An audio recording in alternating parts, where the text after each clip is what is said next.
So to connect the Elmo through the computer, it's actually a lot easier. It uses a lot less cables. So if you'll notice, there's only one USB cable over there on the right side, and then the power cable is on the left.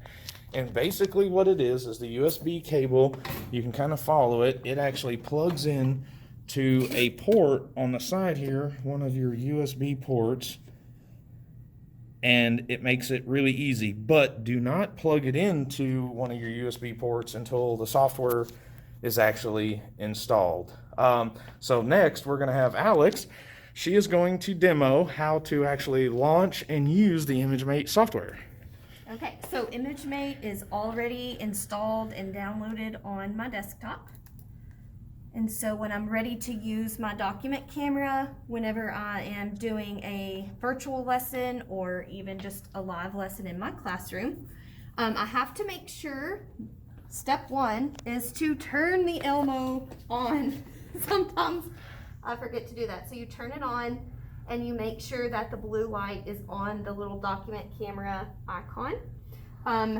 You can set it up however which way you want.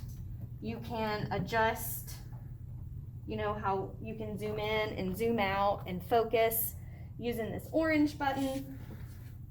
But you see on my desktop here that I have a clear view of this table. I'll just put something underneath it just so we have something to go by.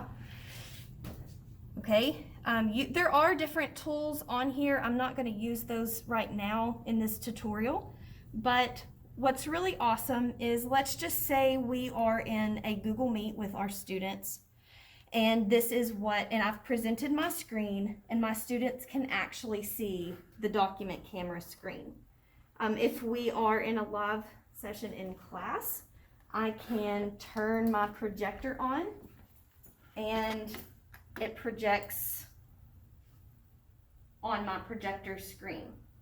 Obviously, if we're doing online learning, if this is completely virtual, there's no need for me to have my projector on. This would only be if there are students in my class. So, if I'm not in a live classroom, I'll just turn that off. And students can see, I can even toggle between my document camera. So if I'm done with my document camera and I need to move on to something else, I can switch to my desktop. If we're in a Google Meet, and I can just continue going back and forth as needed